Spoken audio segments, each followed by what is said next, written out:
Money, money, money.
Money, money, money, money. 222. Can y'all hear me?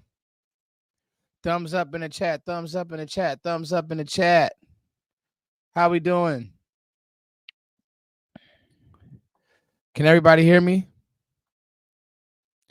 Thumbs up in the chat. Thumbs up in the chat. Nice. All right. So while we wait on the other guys to get in here, man, we obviously know Dak Prescott is paid. Wow. On the day, this is Jerry being Jerry. On the day that the season kicks off, Dak Prescott is paid for the future. Who has the specs? Who has the numbers on the contract? I likened it to the the Watson deal, and I just said to myself, Dak is better than Watson. So it's saying 4-year, 240 million. What's the guarantees on that one? What's the guarantees? What's up, Brandon? What's up, everybody? What are the guarantees for the Dak deal?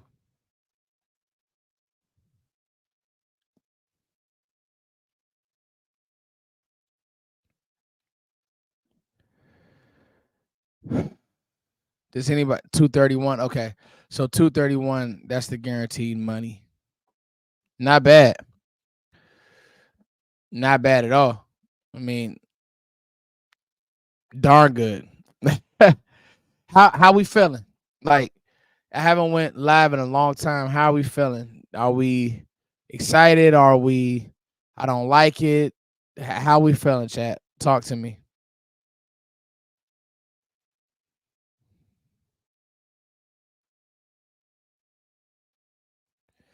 Cause I'll be honest, I thought that Jerry was gonna do it on Friday during the Eagles game just to be petty. Okay.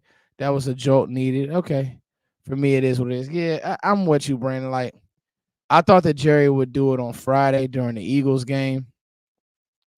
Um, I think that's fair. Cowboys fanatic. Love the signing, hate the time. I agree. Like, I didn't think that he would do it today before the game when you're trying to be focused coming out.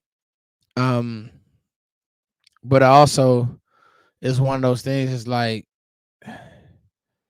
I don't know. Like it's one of those things. It's like, man, if you damned if you do, damned if you don't. But you had to get this deal done, and the Cowboys got the deal done.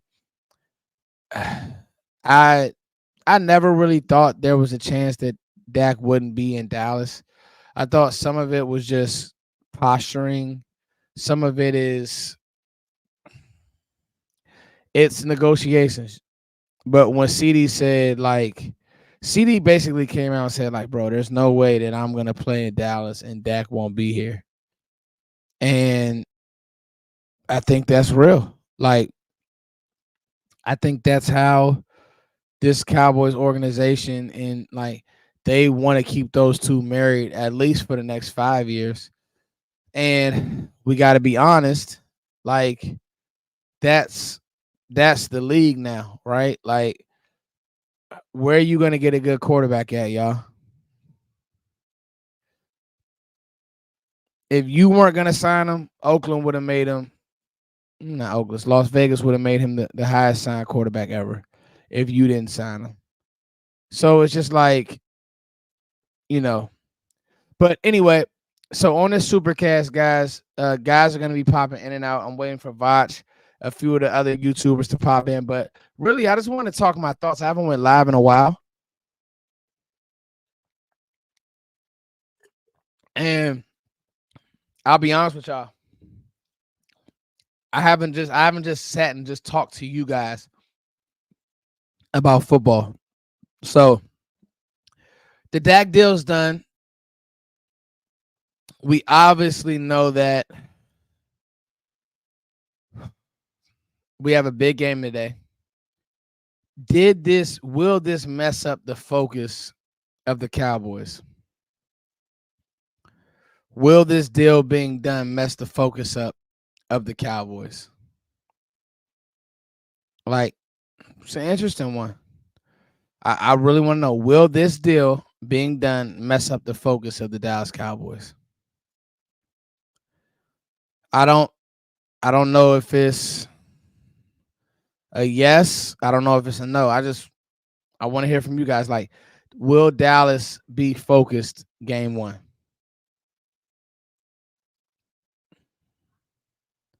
You know, will the Cowboys be focused game one? That's what we don't know. We just don't know. You know, and to be honest with you, it's one of those things that's like, I gotta wait and see how they play today. The interesting thing with this game is you really need Dak to have.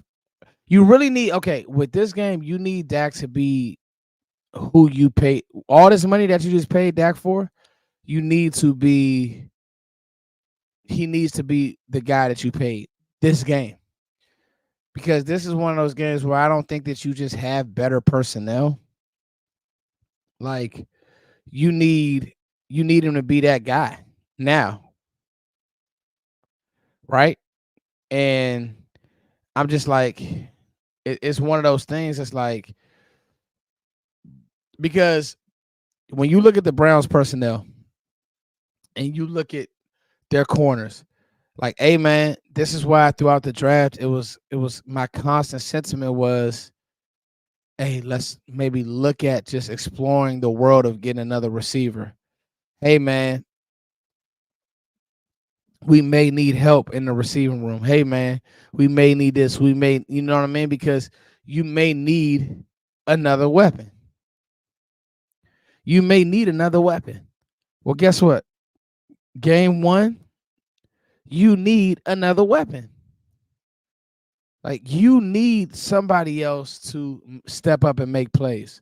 This is not going to be a game where you just, I'll be honest, this won't be a game where you just can just out cowboy the Browns.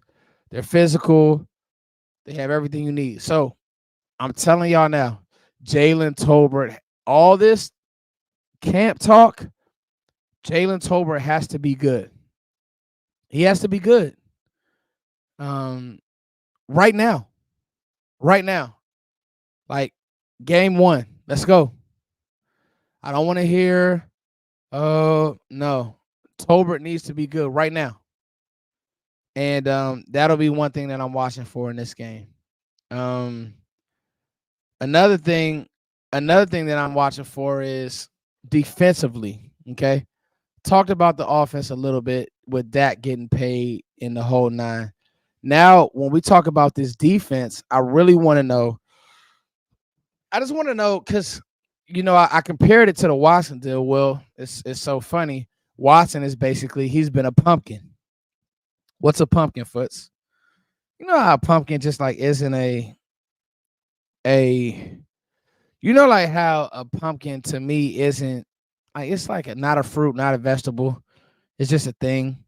And you can only make it good with like cinnamon and sugar on it. Like, at the end of the day, like, that's what Watson's been. So you need this defense to do what? You need a defense to make plays, guys. Happy NFL Sunday. We made it, y'all. We made it. We made it. Everybody tap in the chat, say, we made it. We made it, y'all. Can somebody say we made it? I can cry for joy right now. I had a rough game last night. My kids lost our football game. We traveled to North Carolina. We lost, man. Tough game. But guess what? We made it. We made it to football Sunday, y'all. Hey, Nate, we made it, Nate. We made it, guys. I ain't mad at nothing. I promise you I'm not. We made it, y'all. I promise you I'm not. We real made it, y'all. God. That was a long, rough couple months, y'all. I ain't gonna lie. But we made it to football Sunday. We really and truthfully made it, man. And I got the YouTube mix on. Let me tell y'all, NFL Direct TV, Sunday Ticket, man. Best thing that ever got one, that ever happened to me.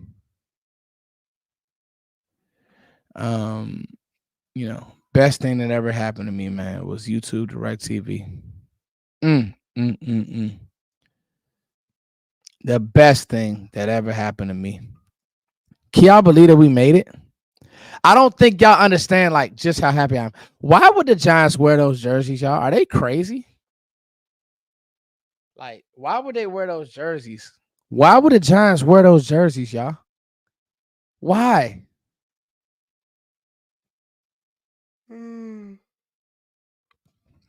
We really made it, man. We really made it, man. Golly. We made it to football, man. Sheesh. I don't have nothing else to say. What do the Cowboys have to do to win? What do the Cowboys have to do to win? Chat box, let me know. What do the Cowboys have to do to win this football game? Is it not make mistakes? Is it keep the game close? Is it not turn the ball over?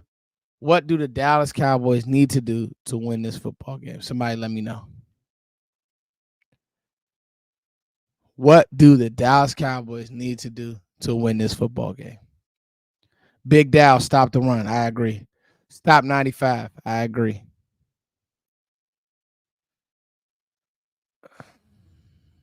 Get pressure on Watson and score. I agree. Get pressure on Watson and score. I agree. Definitely stop the run. Their run game doesn't really scare me that much, man. It really doesn't. Run the ball and stop the run. Okay. That's good. Like I said, their run game doesn't really bother me. Hit hard again. Okay. Move the ball on the ground. I agree. All right, guys, we're bringing in our first guest on this supercast. We're just talking ball, watching football, having a good time. I got Cowboys beat and I got VOCH Lombardi, so we got a treat. And I want to get both of their takes on we made it to football and we made it to our quarterback getting signed.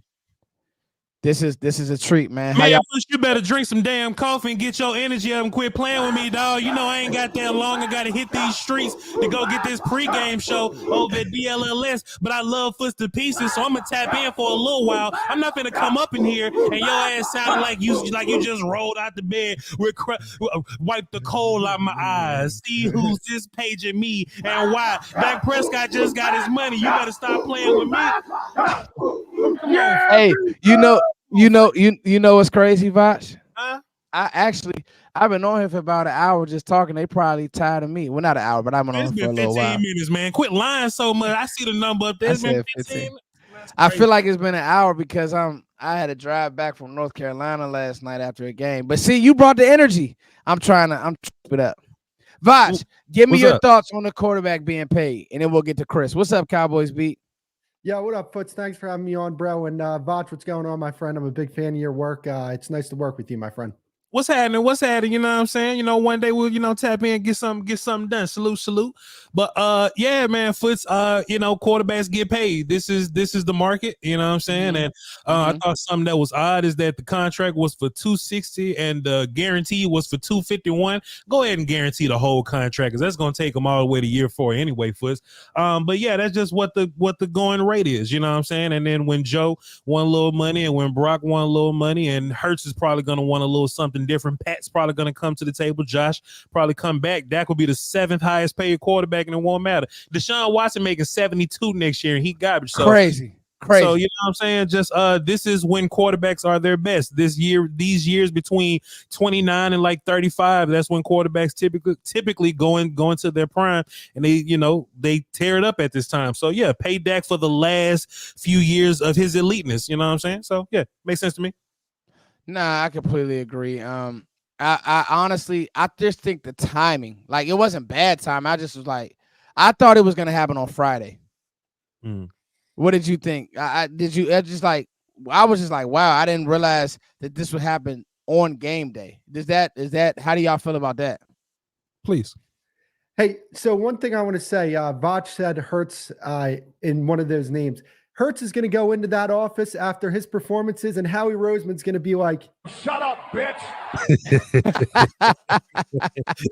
He'd be right though. He would be right for saying that. You're right. What he go? Hold on. What he gonna say, Chris? What he gonna say? Shut up, bitch. No, I think that like when you look at the pumpkin that Deshaun Watson is, because he's a pumpkin. Like I this is what I say about a pumpkin, right? A pumpkin is somebody who, like, a pumpkin is a vegetable. Like, when would you ever eat a pumpkin outside of what? Outside of Black people don't even eat pumpkin for Thanksgiving. You eating sweet potato pie to black people. You eat pumpkin pie? Nah, wait. The point is this. Oh, there you go. He's back. The point is this, right? In no circumstance, VOCH, would you pay a pumpkin and not pay a tomato or a vegetable that you actually need. Like Dak is a vegetable. What'd you say, man? What's that? Say it again. You say what, man? You say you wouldn't do it. What's that?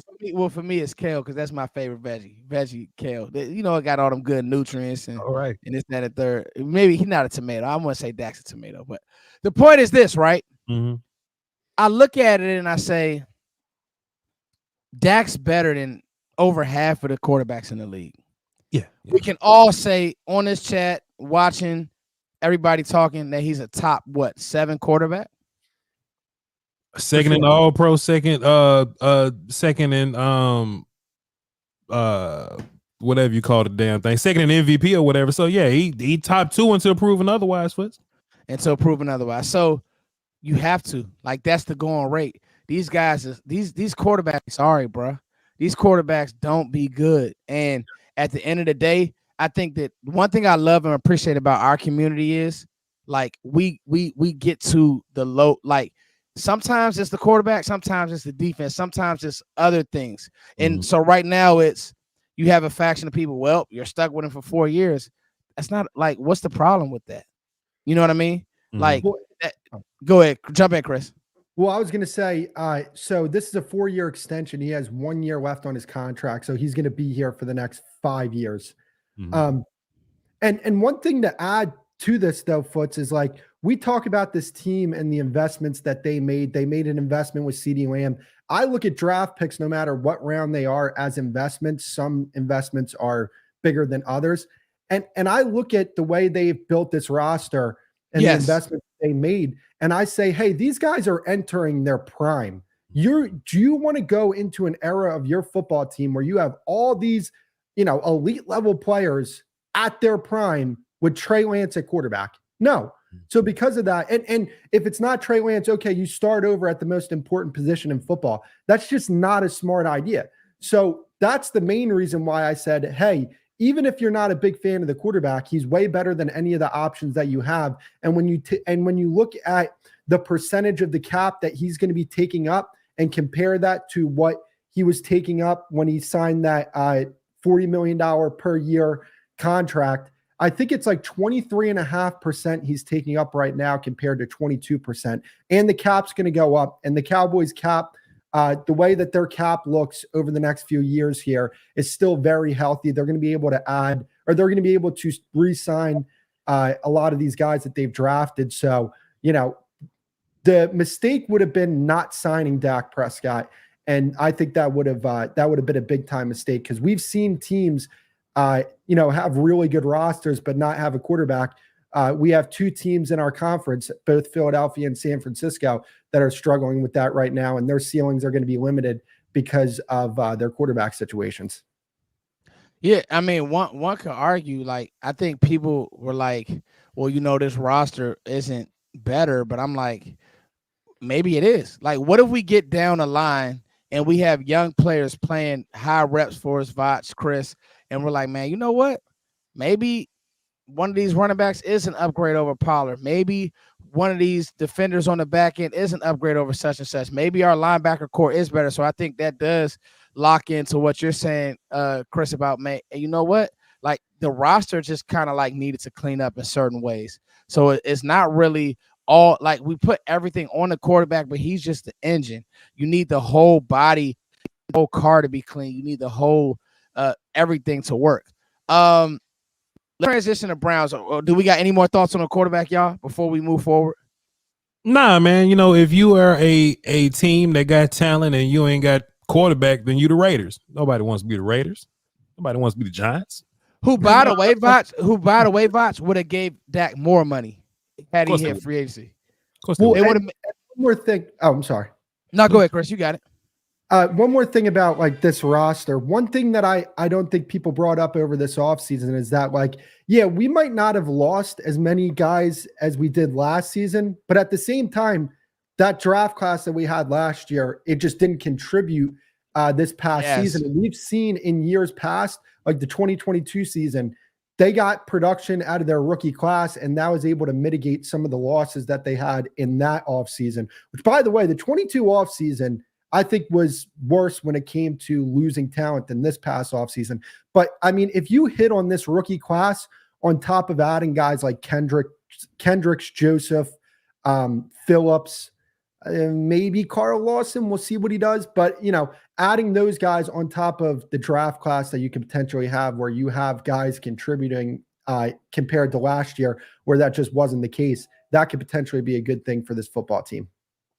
No, man, I completely agree. Early returns is what the Cowboys have been used to getting, and they just didn't get that last year. I mean, your best draft pick might have been Hunter Lipke, and he wasn't even a draft pick. I mean, I can't think of Schoonmaker gave you nothing. Mozzie gave you nothing. Brock Hoffman, first center number one, Brock Hoffman. Come on now.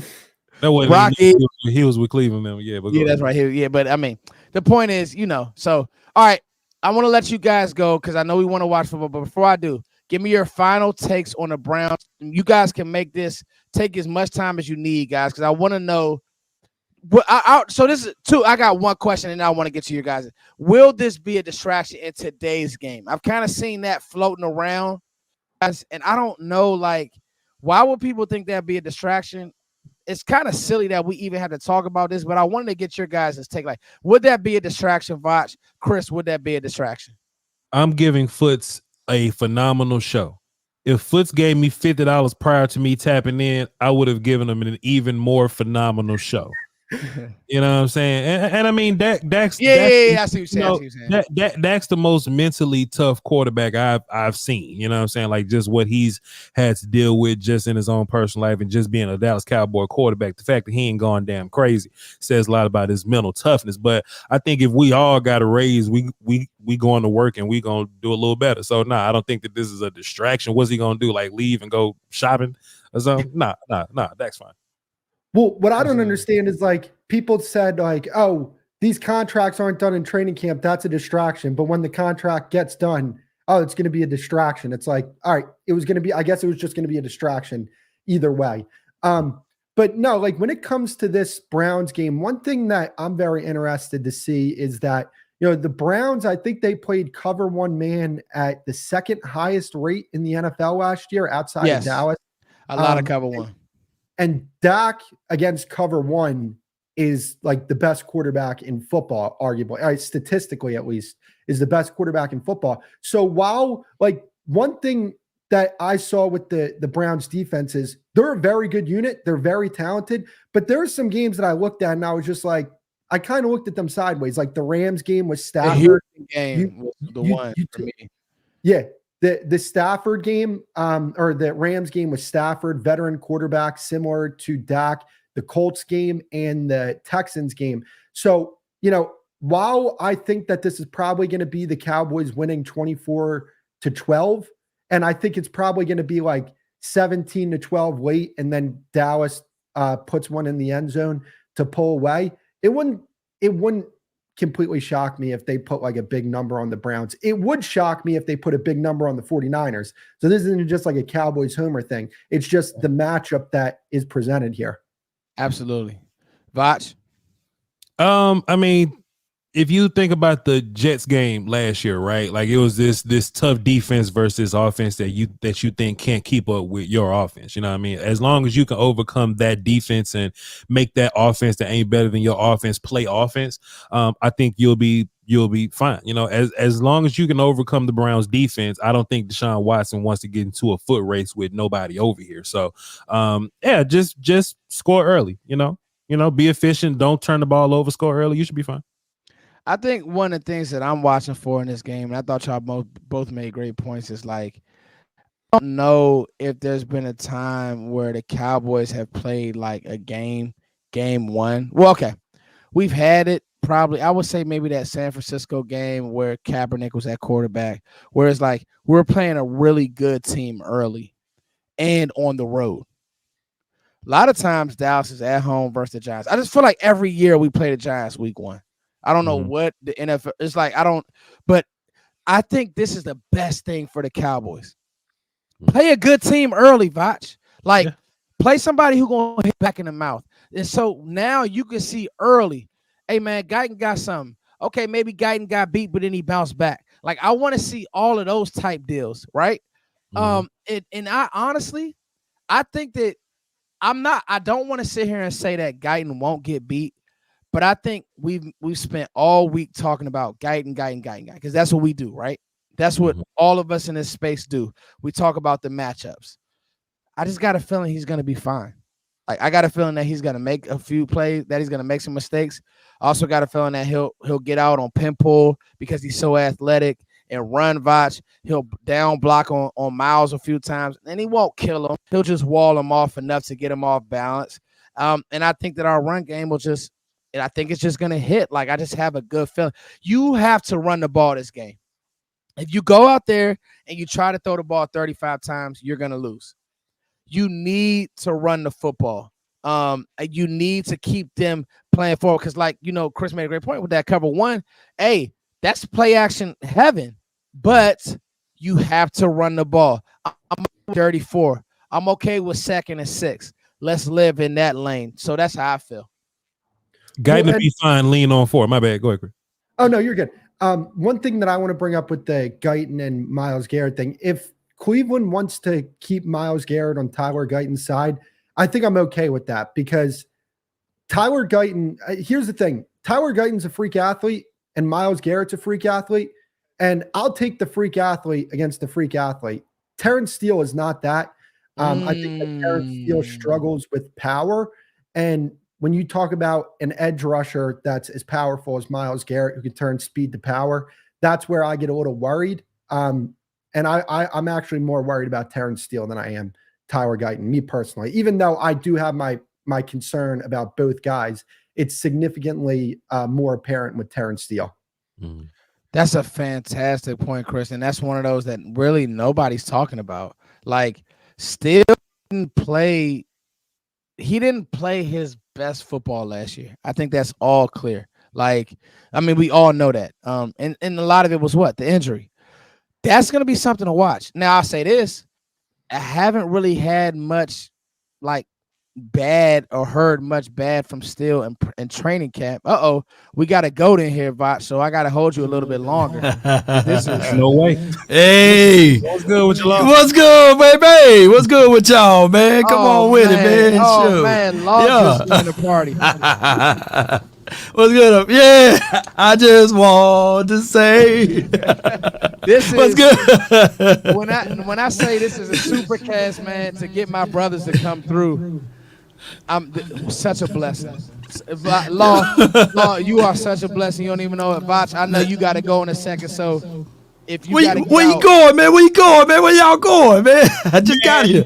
Yeah, man. You know we got to get that little money over there. What's the name? You know. Oh yeah, okay. That's some papers, you know, got to make sure all the exacts are exact. You know what I'm saying? You got to run over that real fast. But hey, y'all, love all y'all, man. Appreciate y'all. That got his money. You heard me? This is my money. Yeah. Yeah, here we go. Yeah, let me get that DeMarco, man. Let me get it Don over there, man. Yeah. Hey, VOCH, before you go, and we're gonna try to get the echo fixed, y'all. Buzz on my end. I think it might be a little bit on your end. Let's look. Go ahead. VOCH, give me one thing the Cowboys cannot do today. Turn the ball One over. thing. Okay. Turnover. Turn the ball over, man. Don't get a ball to the other team. If you just don't shoot yourself in the foot, you beat a team that's worse than you. Okay. True. Okay. That's easy to do. Hold on. I want to stop you there. I don't think they're worse. I think they're worse at one position. Quarterback. I like the Browns. I like the Browns roster. That'll make you worse. Oh, touchdown! Touchdown!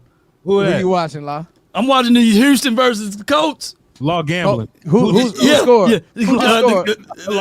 Eastside Harold right now punching win. The Colts just scored. Whoa. Super Bowl Houston better not lose this football game. They better not lose. Super Bowl Houston better not lose this football game. Cause I know Eastside Harold somewhere watching this right now. Like, hey. Oh, Caleb just took a big sack. He got to get rid of the ball. Yeah, You saw that? He can't. He cannot do that, y'all. That's what he did in college a lot. This is not college. I gotta tap out and hit this road though, man. Foots, love you. All right, Love do your you. thing. Nice Much to meet love you. to you, man. My hand. Hey, Chris, you gotta give him a hand. Yep. The virtual handshake. firm one. Catch y'all boys next time. Have a good one, Foots. No doubt. All right, man. baby. All right. Yep. It's the homie Big VOCH Lombardi, man. Congratulations to all of his success, man. You're doing a great job out here for the Natchez, community. Mississippi in the house, right? Oh yeah, you put both of us, man. We both from the same hometown, population of 25 to 26,000, man. Ain't that crazy, Foots? And 2 goats. Yeah. Now let me ask you this, Law, because we got you on, so I want your expertise. By the way, Law Nation is the GOAT, over 100K on YouTube. One of my favorite people. I can text him for anything, anytime of the night that homie comes through for me. This is my brother. Law, I'm not gonna hold you long because I know you got so much to do today. Law, how do you feel about the Prescott contract? And then we'll get to the Browns game, but I want to hear from you. How do you feel about the Prescott contract? Man, the weight is off the shoulders, man. I get it. Most people say, hey, I'm only focused on winning. I'm only focused on this. But let's be real. It's all about getting that pressure, the extra added pressure off the table now. You know, so for 4 years, we can just think on how we can improve and add weapons to this team versus is he deserving of this money? Right? Should he get paid this money? Is he worth what's the playoff wins are? Because at the end of the day, even if we are 5-2 in the playoff with Dak Prescott, even if it is that, the only thing that matters is winning the Super Bowl. Right? Yes. Yeah, that's the only thing that matters. So I get it. He's 2-5 in the playoff. Lamar, he's 2-4, right? So we can't just look at playoff wins as the deciding factor. Now, when you get to that next level, of course, you want to see someone to turn up like your quarterback, but it's also necessary for someone else in these last 3 or 4 years. I asked people who else showed up in these playoff games. That's true. That's true, Law. Yeah. Well, Yeah. see, I remember. Oh, Go ahead, Chris. You got it. No, go ahead, Chris. I remember that LA Rams game where it seemed like the only person who showed up was Dak, and yet people used that game against him. I'm like, everything that could have went wrong in that game went wrong, And Dak still played a pretty good game. Like, was he phenomenal? No, but he played probably as well as he could that game. Yeah. That was a tough spot to be put in. But, like I say this, like, Dak Prescott is a better playoff quarterback than people give him credit for. Like, are there some bad games in his playoff career?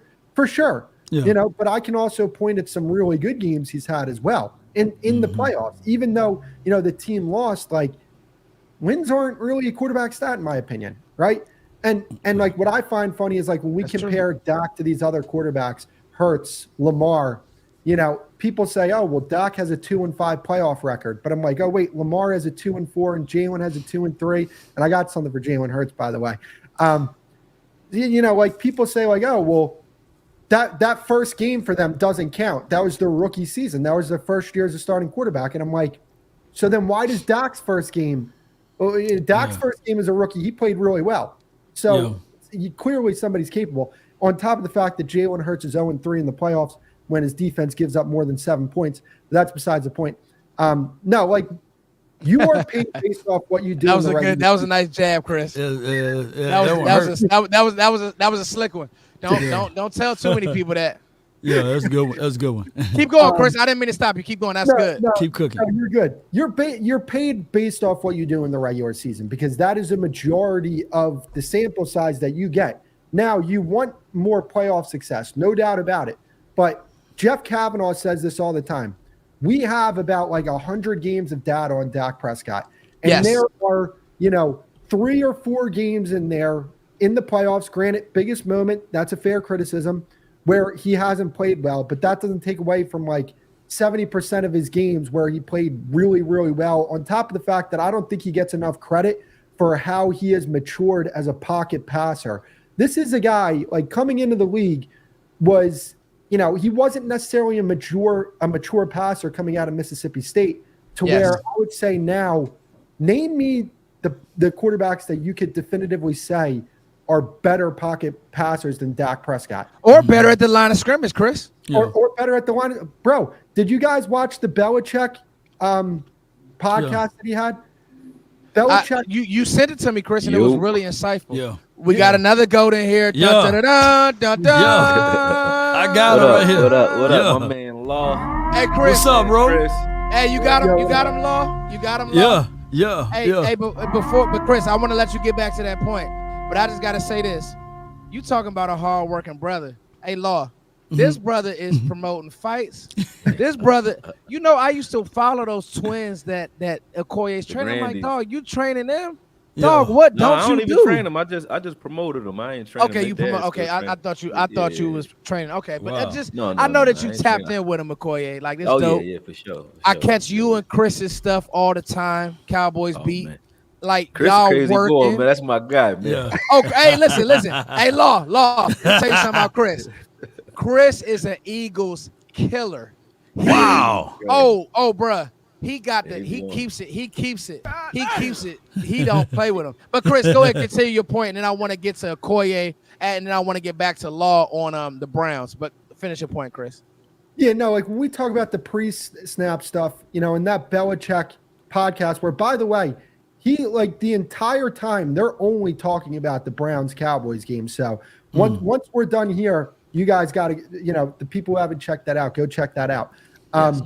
He does a great job breaking down how Dak Prescott deciphers things at the line of scrimmage and the calls that he makes at the line of scrimmage and how he gets the Cowboys into pretty much perfect protections against odd looks. So if people haven't checked that out, like very insightful. And I think you gain a better appreciation of this quarterback, especially when Bill Belichick compared Dak and CD to Montana and Jerry Rice.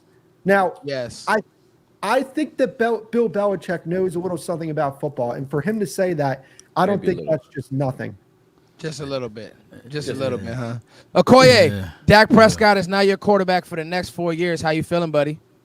To be honest with you, man, I knew it was coming because, Jerry is a lot of things, but stupid is not one of them, right?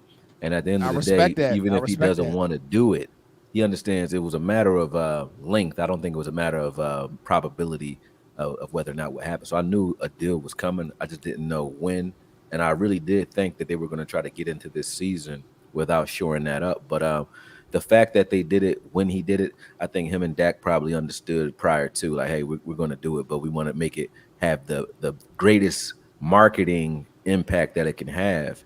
And I think other than announcing it after a Super Bowl, opening day is the next best thing. So them announcing it today, I think was a more of a marketing ploy than, hey, we just got it done at the buzzer. I think they both kind of knew it was coming. It was just for how long are we going to do it for? But I'm happy it happened because you don't want your quarterback playing skittish because of uncertainty. You know what I mean? Yeah. You don't want him doing that. He already did that when he broke his leg. So he's deserving of a new contract. For those who talk about the pay scale, the salary cap go up every year. So 60 mil going to be 70 by the next time. By the time the next contract comes out for the next round, right? It'll be 70 a year, 80 a year in 2 years, right? That's just the way it goes. So for right now, let them soak that up. I'm happy that it happened because now we don't got to talk about it all year. But I knew it was coming. That's how I feel about it. AKOYE, he's such a GOAT because I was going to ask him, did you think it would be a distraction today, AKOYE? Do you feel that way? The fact that they announced it today, or did I feel that it would be distraction if it didn't happen today? Well, the fact that they announced it today. Well, it already is. By default. I got a theory. I got a theory on this. I got a theory now, right? What's your theory? Now that I'm looking back, I got to look at everything. This damn deal was probably, like AKOYE said, done 2 weeks ago or a week or so ago. And they were just savoring it. Like, do we jump in now and say it? We don't want to take shine away from the Ravens game and Chiefs. Okay, do you want to do it on the Friday? You don't want to take shine away from Brazil. And then all of it kind of worked because the Ravens, there was like a very controversial calling that happened within the confines of that game, as far as holding calls and all of this other stuff. And then in the Brazil, the slick field, right? Yeah. Right. And earlier this morning, Tyreek Hill is like, yes, Jerry, yes, because nobody's going to be talking about those three elements, right? Everybody's talking about, look, on every single announcement, they're talking about the highest paid player of all time, Dak Prescott, and what he's going to do now with the money. Nation will be. We just turned it into a primetime game, right, Love? Yeah. We turned the 3 o'clock game into a primetime game. Yeah.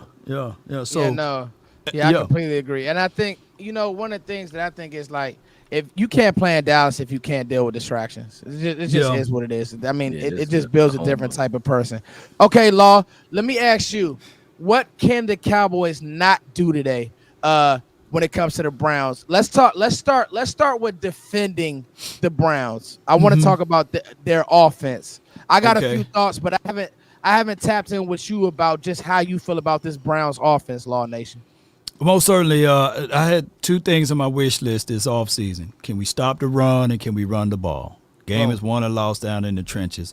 And when you think about it on the defensive side, I love secondary play. You got Warren Thornhill, you got Grant Delpit, those are your safeties, and then you got Emerson, you got my guy Greg Newsom, as well as Denzel Ward. So those boys, and then JOK, he can go cover every blade of grass out there from a linebacker perspective. So you got all of these guys, and you got the veteran guy like Hicks. You remember him, AKOYE, and I know my guy Cowboys beat Chris. He knows who he is because he the guy that broke the Tony Romo shoulder blade and shoulder collarbone and stuff like that. So he's a gritty type of guy. He lands on you and lean on you, and I'm not even talking about their fronts. So what we got to do in this particular game is we got to set up the run. Ezekiel Elliott, that dude, got to be in the backfield to chip and play on the side of Tyler Guyton. Everything is about confidence. And you talking about Miles, not Monroe, a guy that can get to you. I'm telling you, that dude right there, you don't want Miles to go Miles crazy. They move him along the LOS. So that's why it's imperative for the Cowboys to have Ezekiel Elliott, who's by far one of your better blockers in there, to be on his side, or if not, a tight end to be on that side so that we can get run game going. Yeah, no, I completely agree. AKOYE, how you feeling about this offense of the Browns?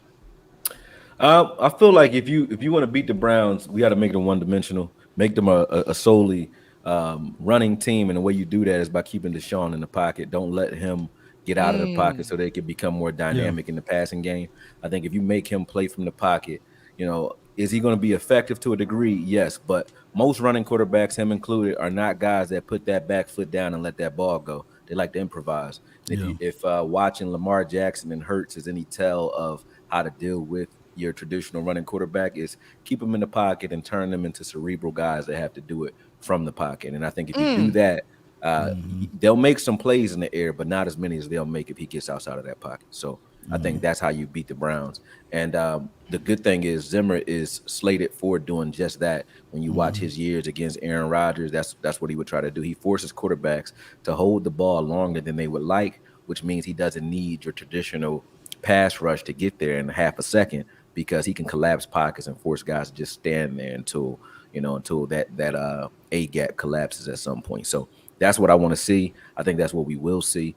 And you'll see a lot of different looks to make Deshaun confused at the line of scrimmage. So I think we win this game due to the fact that, last year I would have said, hey, it's a good match, even with the way our defense was constituted, but we would struggle against the run. This year, the fact that I think we'll be a lot better versus run, if we force them to solely run, I think that forces the Browns into our wheelhouse. Yes, indeed. I'm going to say this, guys. I'm actually not worried about the defense. I'm worried about, as we switch over to the offense.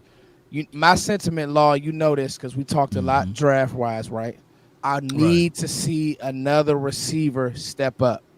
This is the game where I gotta see it, AKOYE, because it was some guys and they playing good early. They played it good in preseason that was drafted. You look at Xavier Worthy. You look at this receiver class was loaded. And so now, Jalen Tolbert, I'm watching you.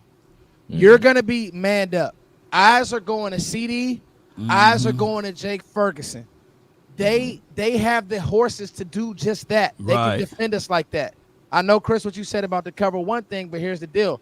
A lot of what Detroit did and gave us issues was they really just robbed Jake Ferguson with who's that safety in Detroit that I really like? Brian Branch. With Branch. They just kept him like it was almost like they were playing a box and one. Everybody else defend, and if he was on the seam, we'll keep him. So now, okay, Tolbert, here you go. Well, who's Tolbert going to be on? And if you are the Browns, are you making Ward travel with Lamb, or are you sitting there like, okay, we got the capability with Emerson and Greg to just man it up, and then, like you said, cover one and just do it that way. Do you think that Cooks can cook, and do you think Tolbert can get separation this year? So here's the thing, Law. I was talking to a Browns guy. He thinks Ward will travel. I don't think they want to try Emerson because Emerson's physical, but I don't know if they think he can run with CD. So now it's going to be, can Tolbert beat Emerson? Which is like this. One of the things that scares me and why physicality, bro. Yes, Lord. And this is why I'm so high on Flournoy, because like, hey, this kid sometimes in sports, y'all. And AKOYE, you know this, you box and coach, and bro, sometimes you may have a plan for a player, and then a young kid just coming, it's like, man, he got it. Like, I don't know, it's something with Flournoy. I'm just like, bro, he's physical. He doesn't let you get hands on him. He runs past guys. He catches everything. Like, that's the body that I want. I really want to see if, and this is a long-winded answer, but I really want to see if Tolbert can beat press and beat physical corners and beat being punched on. How do y'all feel about our offense versus the Browns defense? I'll let you go, Chris. Hey, just one thing about the Cowboys defense that I think is going to be imperative for today's game. I think that one thing that they have to do is tackle well, because their offense is predicated off Deshaun Watson extending plays and making plays down the field. That's when he's at his most effective, when he's using his legs to make plays down the field.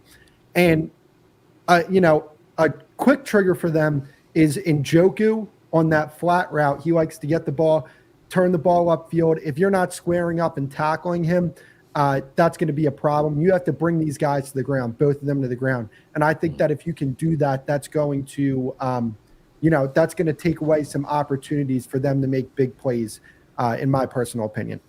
Yes. Let's flip. So, how you guys feeling about our offense? How do we feel? I feel pretty good about the matchup here. I do, and mainly I feel good about the offense because I think that this defense is going to take a ton of pressure off them because of how well I think they're going to play today. But the thing is with the Cowboys, if they can run for over 100 yards, I think they're going to win this game because then at that point, if you're running the football effectively, then you're going to be able to set up play action like you talked about, Foots. And, the thing is with this Cleveland Browns defense is you got to make big plays against them. And if you can protect, the opportunities are going to be there. And they're one of the worst. I think they were the worst red zone defense in football. So the two ways to score in this league are by making big plays and by converting in the red zone. And if the Cowboys can do that, they'll win this game. Man. Law? Man, I think that Dak Prescott flourished on play action. You're going to have to establish the run so he can open up the play action passes. These guys are so sticky. And they trust each other. They know that the ball got to get out 2 or 3 seconds. So that's what make Emerson such an elite cover corner, as well as Greg Newsom and Denzel. So, and then they got guys that can come down and fit, like Delpit and well, not necessarily Delpit, but Juan Thornhill for sure. Yes, Juan. Yeah. So I would say that if we can establish that, I think that my score prediction is like 24-13. But if it goes crazy, it can be quickly 21-17 or 24-20, one of those gritty games. Hopefully this will be a situation where we establish the run. I get it. We don't have names per se, but I think that our blocking up front can be a whole lot better, run through A gap and B gap, and we can get things going. AKOYE? I mean, when you it was a lot that you threw out there when it came to like the receiver play and so on. The things that I think answer some of the statements that you made or questions that you asked.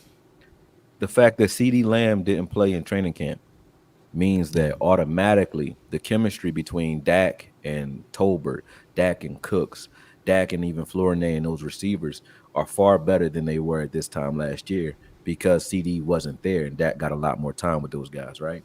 Yeah. You saw the trust in training camp between him and Tolbert.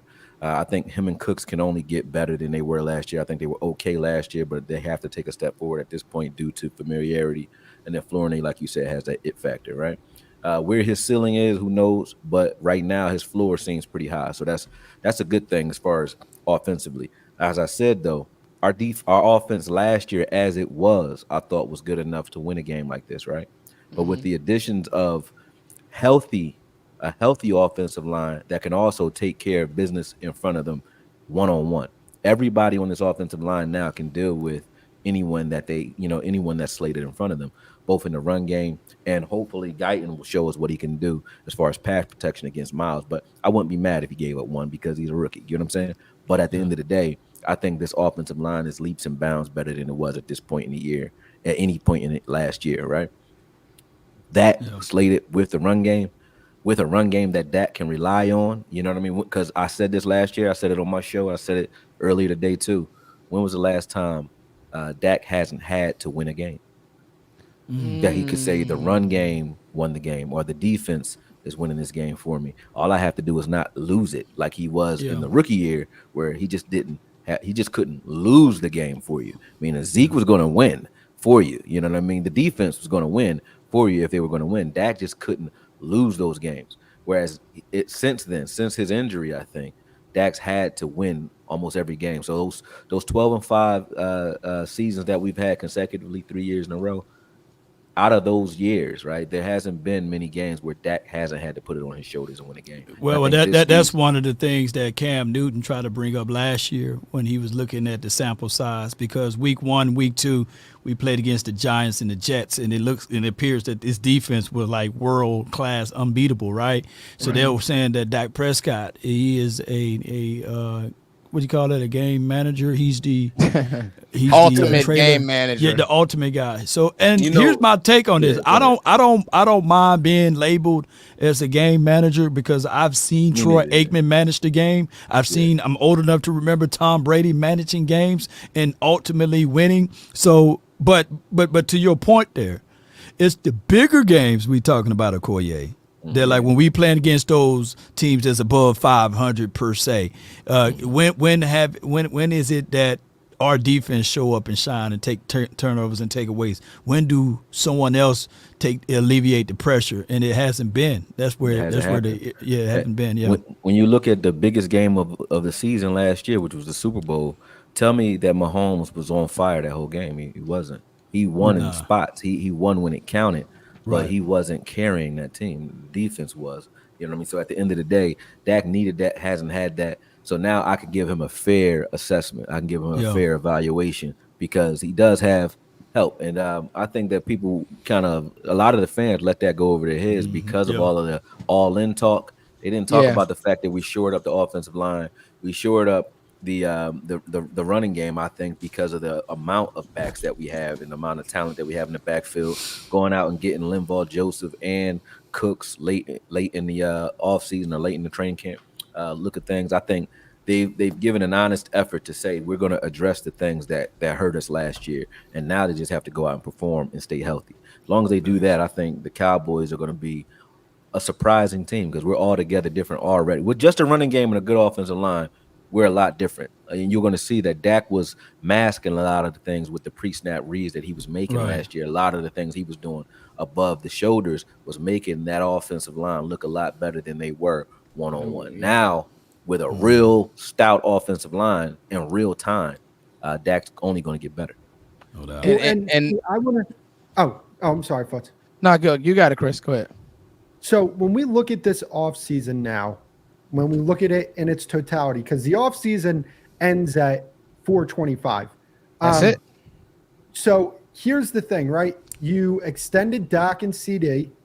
You had a draft class that we're all very high on.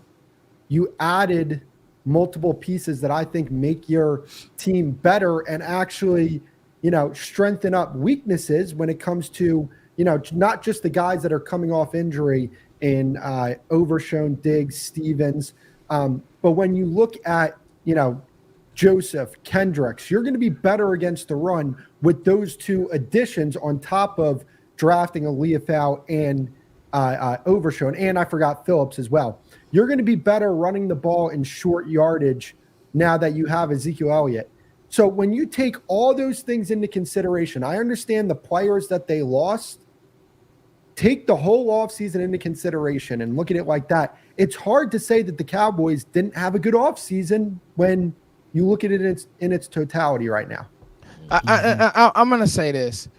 When it comes to this offseason, right, I think that so many people were so just, I want to say, almost traumatized by the Green Bay loss. And they should be. And we got a super for you, Law, that we'll get to. They should be traumatized by the Green Bay loss. But you have to look at everything in the body of it all. And it's like, guys, this still is a really good roster. And where do we get worse? If you talk about possibly left tackle because of experience and how long Tyron Smith has played, and he wasn't a great run blocker last year, just so we're clear, but he's always been a great pass blocker. That's what he can do. Maybe D in depth, but I could make the argument that our linebacking core is better, right? I can make that argument that you can make the argument. Yeah, it's automatic. Linebackers. Hey, AKOYE, we got guys. You have guys over 210 pounds playing in the box. I would make an improvement if I was playing linebacker. You know what I'm saying? Automatically better. Automatically. I want to add something here real quick when it comes to the personnel. A lot of people are talking about the running back situation. Look, you don't want to be a team that signs a 27-year-old running back that has 3 lower leg injuries to a long-term contract. That's just not the way to build your team effectively. I think the Cowboys are in a good situation here when it comes to the running back room because they're going to take a look at Rico Dowdle and the pieces that they have with Zeke and Deuce Vaughn. And I think they're going to make an evaluation over these next 5 to 8 weeks before the trade deadline. And if the spot that we're worried about the most is running back personnel, well, that market for running backs is going to be far more enticing come the trade deadline, because then at that point there's going to be good running backs on bad teams, and at that point they're in the situation where they're like, hey, this guy has 1 or 2 years left on his contract. We want nothing to do with this guy. And the Cowboys are going to be in a position to say, hey, we want this running back. Look at what Philly did with Jay Ajayi when they won a Super Bowl. Jay Ajayi was a really good running back, and they were able to get him for a 4th-round pick. The Cowboys, I think, are going to be in a position to do the same thing. So when it comes to the running back room, I think it's going to be evaluation based just on these first 5 to 8 weeks. And if they don't like the running back room, I think they're going to go make a move. Yeah, I completely agree. And I'll add to it. Maybe people may say, okay, DN depth isn't great, Law, or, and I'm just like, well, let me see, because I can honestly see maybe it might be better. Now, Law, you have a super chat, and I want you to be able to answer this. I'm going to get your guys' final take, but before I do, I want to make sure that I shout out BetUS. All your betting needs, guys, make sure you guys talk to BetUS. The games are here. Live betting, parlays, futures. You guys should be tapping in with us if you want that. Those deep dives. Law gave us a few deep dives. Chris came on, hit us with a deep dive, and obviously AKOYE.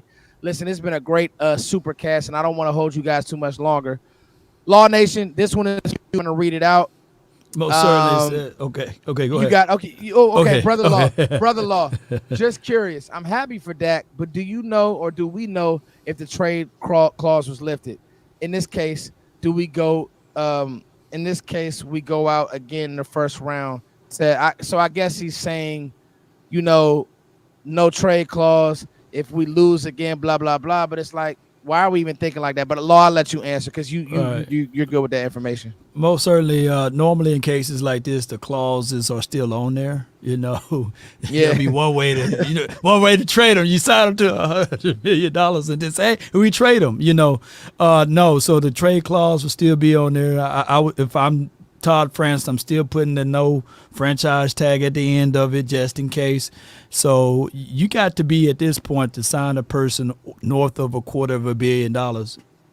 You got to be already all in on that particular person. Think about it. That's $250 million, and the guarantees are $231 million as well. So you got to look at it, and I think he signed $80 million upon signing. So what this does ultimately, it creates more cap space so that you can go out there and pay Parsons and maybe parlay this up with someone else to add to this team. And that's what most teams do. I'm not trying to give what's my rivalry team. Hold on. Right. I want my flowers while I'm living. I'm not trying to give Howie Roseman some flowers there, but the reason why they are able to move around is because they pay their guys early. So that's why you're seeing Jalen Hurts get $250 million, and then you're seeing AJ and Smitty getting paid or what have you, and they brought in Saquon Barkley for some money. So you do that because you got a chance to get in front of the payment there and spread and stretch out those cap relief. So that what Dak Prescott is going to bring to the table is stretching out and spreading out the cap relief so they can bring in someone else. And knowing that you can say to yourself, we can win with Dak. Now we just got to add other pieces to it so that we can win ultimately in the postseason to help Dak. Hey, and one thing I want to add to that, a no trade clause for a quarterback is the most overrated thing, because if a quarterback doesn't want to go to a certain team, they're not going to trade him there. So exactly. Kind of overrated. Yeah. I completely agree. AKOYE? The fact that we're talking about a no trade clause for a quarterback that just went 12-5 3 years in a row is insane. That's insane. In today's NFL, where even with a good quarterback, you can still have multiple losing seasons, and it's understandable, right? Right. For you to have 3 winning seasons, it shows the level of the mental outlook of our fan base, some of them anyway. And I said this before, and I'll say it again. When you have a very large fan base, you get a little bit of everything. You get some of the most analytical, educated fans, such as ourselves. And I'm not just putting ourselves on a pedestal, but there's a lot of us out here who think this way. But you also get, people who are super emotional, and you got to allow people to go through whatever emotions they go through because they cope with it how they cope with it. But to me, that's just like a loser's mentality where you already know, hey, we're going to lose. What are we going to do with them when we lose? I've never seen that. I know you coach. I know you all play sports. I couldn't huddle up with that. I couldn't coach that. I couldn't because that's a loser mentality. Like if we about to go in a dark alley and you like, well, what hospital we going to? Like, I don't want to go with you. I don't want you with me. I completely agree. It's almost just like, guys, Dak's gonna be here, so you better get the defense and the rest of the team good. It's no point in talking about it, arguing about it. Listen, he's better than Tony Romo. He's better than all that crap. He's not the best quarterback in the league, and that's okay. Like, we got to stop. It's only one Patrick Mahomes. All this Caleb is going to be Patrick. Stop. We talk like Patrick Mahomes stuff, right? Patrick Mahomes don't even do it by himself. He don't. And I've seen Patrick Mahomes make some great plays, just like I've seen Dak make some great plays. But I've also seen Patrick Mahomes get shut down and have to rely on other parts of that team to win games, especially in the Super Bowl. So I don't know why that's okay when it's Pat. It's not okay when it's Dak. And somebody should put that on a shirt. But I'm just saying, that's just crazy, though. You know what I mean? It don't make a lot of sense to me. And I want to add one more thing to this. When you look at how the Chiefs win football games, like, people talk about Dak being a game manager, well, Cam Newton did.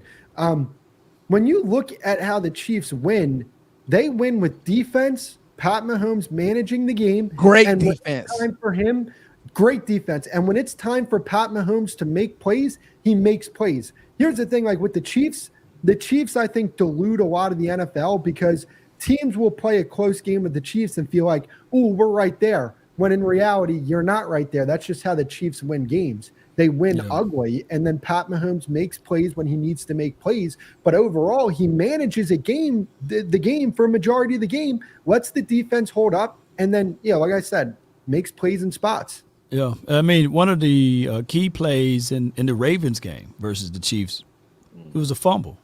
Chris Jones forced a fumble, and they were able to score off of it. Yeah. One of the other things Chris Jones was able to do even in the Super Bowl, the 49ers were 9 yards away from winning the Super Bowl, but he was able to make a stop. Now, granted, by him making that stop, Pat Mahomes had to drive the field. But if he had the Cowboys defense, the 49ers would have won the Super Bowl. Well, Snead also Snead forced and that all those fumble boys right on the goal line. You know what I'm saying? Right. So those things count. Hell of a and play. I do remember Patrick Mahomes in the other day's game against the Ravens. A pick six was dropped that Patrick Mahomes threw that would have definitely changed that game as well. But those things don't count when they don't happen, right? When it drops, it still was the same read. That's just a bobbled ball by a defender. And I'm not trying to be nitpicky with Patrick Mahomes either. I'm just saying, judge with that same scale. You know what I mean? When you're judging quarterback play. And I think if you do that, there's no way Dak doesn't shake up to the top of the game, wherever you want to put him. You know what I mean? But I see a lot of guys even pushing him out of top 10 or saying Hurts is better or saying Lamar Jackson is better at playing the quarterback position, not running the ball. Yeah. Throwing the ball, lining up, getting guys in position, pre-snap read, and just getting it done. There's no way you can tell me that those guys do it better than Dak. There's not many that do. And Belichick, to your point, Chris, hit the nail right on the head when he assessed it that way. So to keep ignoring that, like, well, everything counts until someone says something that you don't agree with. So the best coach ever like, do it. No, that don't count. Belichick, we're going to ignore Belichick. Belichick don't know nothing. You know what I'm saying?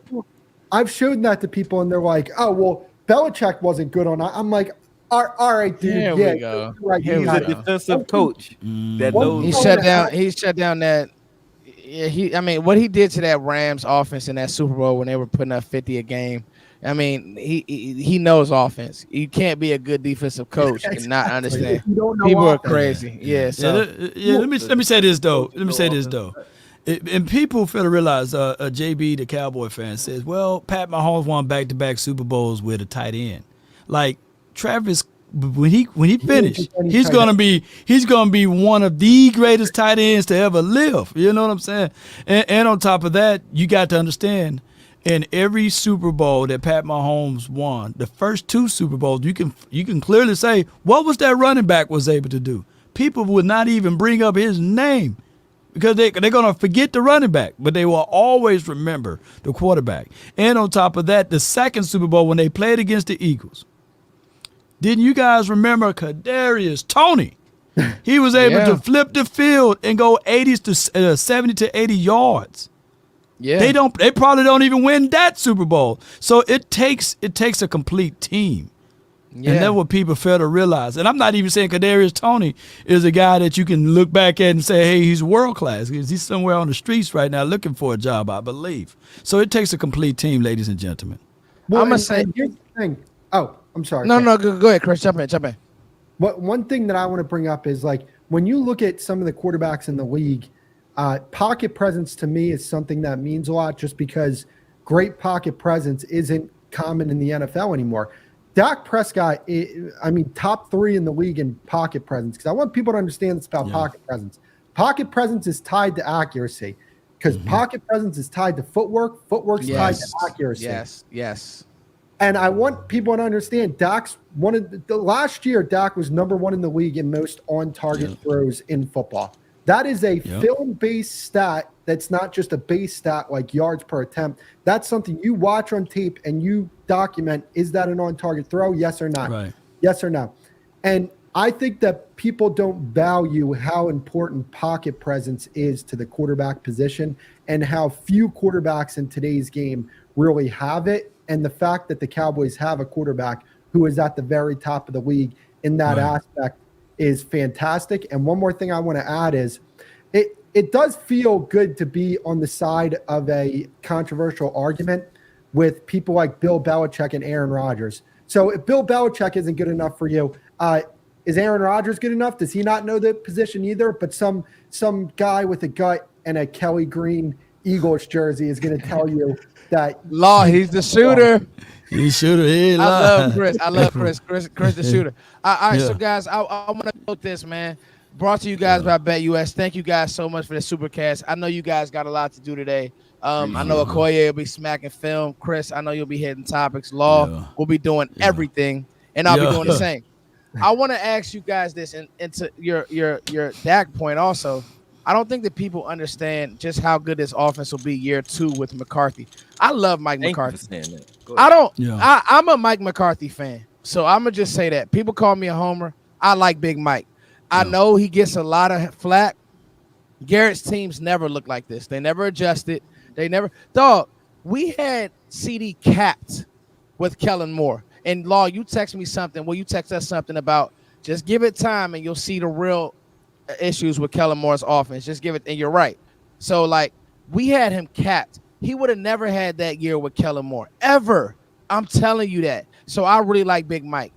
Here's my thing, guys. I think what people tend to forget about when it comes to Dak is that he's one of the few quarterbacks that's great under center and great in gun. He's great in both. There's some quarterbacks like what we're about to face this weekend. The Browns can't play under center. Like that they've literally had to rework their offense for Deshaun Watson because he wanted more of a college-based scheme. They literally had Dak can literally run all of this stuff that they want to do under center, getting downhill, play action. So like he really is a unicorn in that way. Now, I don't want to do game predictions. I want to do crazy predictions. So my crazy prediction is that Kevontae Turpin has 2 touchdowns. I don't know how he gets them, but he has 2 touchdowns. I want to go around the room. Y'all give me a crazy prediction, and I'll let y'all boys get out of here. Chris, go. Man, damn. You want to know what? I had a good one. Crazy prediction for this game. Now, I don't know. I don't think this is going to happen, but I'll give a bold one. Dallas puts up 30 plus points. I like that. Yeah. Like so they get hot. Well, because of the fact that, with the type of style that the Browns play on defense and how aggressive they are, it doesn't worry me when we're playing aggressive defenses because Dak's very good at combating those aggressive defenses. It's more of those teams that like to keep things in front of them that I think, I wouldn't say limit, but those are the teams I worry about because Dak's game is predicated so much off of making big plays down the field. And when you have an aggressive defense like this, they are definitely susceptible to big plays. No doubt, no doubt. I'm looking off of AKOYE screen, man. Reflection. Was that a pick inside the red zone, dog? From it was a forced fumble. Cincinnati. Yeah. They in a dogfight right now. Dogfight, man. And they was one of my picks. Hey, I want to add this to the people that are like, oh, Dallas just loses or they only beat bad teams.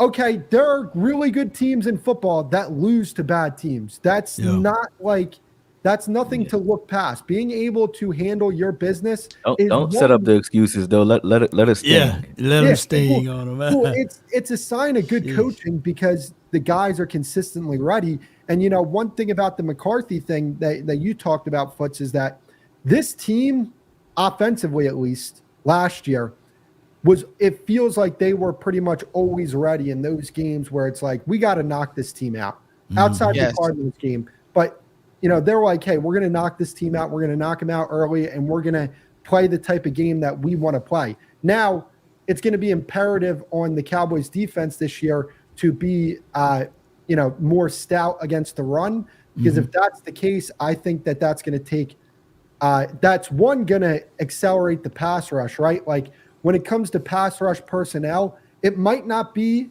as good, but at the same time, you're still going to have an effective pass rush because you're going to have more pass rush opportunities in some of those big games against the 49ers, those type of teams, because you're going to be in situations where you can get in 3rd and 6 and situations like that. No doubt. Yeah, no, I completely agree. Koye, you gotta take. Yeah, two things. One, addressing the pass rush.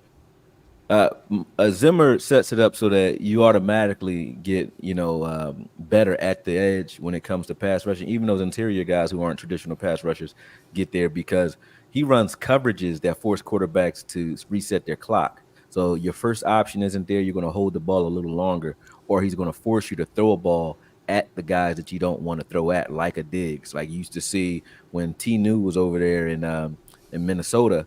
He would shift everything to the opposite side of the field, where now you have to either throw at Terrence Newman or throw into the teeth of our secondary. So you're going to see a lot of that, and these younger quarterbacks that we go up against are going to suffer with that or struggle with that. Some of your veterans, he used to give Aaron Rodgers problems with that all the time. You know what I mean? So I think the pass rush, saying that the pass rush, may not be as good, maybe from a talent perspective, but schematically it's far better than it was. Outside of that, my bold prediction is Zeke gonna get busy today, man. This is Zeke type of game, a rugged, Pell hat type game. And as you said, Chris, versus a team that struggles with red zone defense, we struggle with our red zone offense because we didn't have a Zeke as a battering ram last year. So I think if we get into the gold zone, like McCarthy calls it, you're gonna see a lot of Zeke action. And I think Zeke's definitely got some gas left, especially when you spell him with the guys that he has around him now. So I think Zeke gonna get busy. Ooh, can I have one more take? Yep. Go ahead, Chris. You got it. The Cowboys are going to be a top 3 red zone offense this upcoming season. I personally believe that. With Lipke, the tight ends, the whole 9. Well, yeah, and here's the thing, right? Like Dallas started to get it together in the red zone as the season progressed, and I honestly think that's because they got better with their red zone concepts in their pass game. This is now the year 2 of McCarthy's system. They're going to be more in sync with their passing concepts in the red zone, on top of the fact that I think they're going to be able to run the ball better in the red zone. So that's the reason why I feel like that, on top of the fact that when you look at Dak Prescott's efficiency in the red zone, he's right up there with some of the best quarterbacks in football. And that's not like a small feat. Like when you're throwing the ball in the red zone, you are throwing the ball into tighter coverages because there's less field to cover. So, with the passing concepts in the red zone, on top of the fact that I think that they have real power with their running backs, and they're going to have an offensive line that's going to be able to get real push. I think with those things combined, they're going to be the one of the most efficient red zone offenses in football. Okay, that's a good one, man. Any closing remarks, guys, before I let you guys go? Any closing remarks? Let's go get this win. A win is a win is a win. I don't care if it's by 1 point, 2 points, 3 points. We're going to all celebrate. And, hey, salute to Dak Prescott on his contract. So now we don't have to talk about no more contracts for the next 4 years. I can't follow that. Well, I don't think anybody Law Nation in that you know how he breaks stuff down. I just followed Appreciate it, we can't follow him, man. Appreciate it, bro. Ooh, that was a nice throw by Levis. You guys see that? Ooh. Yeah. Closing remark is this, man. Just watching Parsons all over the field is going to be exciting. I've been waiting for the season to start just to see how Zim will use him as a true Weapon X that he is. I think we're going to see a different level of defense played by an individual player than we've ever seen before, because if he's moving around and you got the first guy to get 100 plus tackles, 10 plus sacks, plus 10 plus tackles for loss and some interceptions to boot, I think you're going to see a different you're going to see a lineal or generational defender in Micah Parsons this season, man, and I'm excited to get this off the ground because of that. This is scary to see what Zim's going to do with him, man. We went through a whole show and didn't talk about Micah AKOYE. It's crazy. Yeah, that's hard to do. That's hard, bro. To do. That's the talent level on his team. Think about that. It's like who? Oh, Micah. Oh, just a top 5 defender in the league. So, hey, thank you guys so much for jumping on, man. I'm gonna let you guys go. I'm gonna finish grilling the game, and we'll talk. Let's try to jump on next week if y'all can. No doubt. Hey, bro. yes, sir. All right, much love, y'all. Peace. You too. Peace.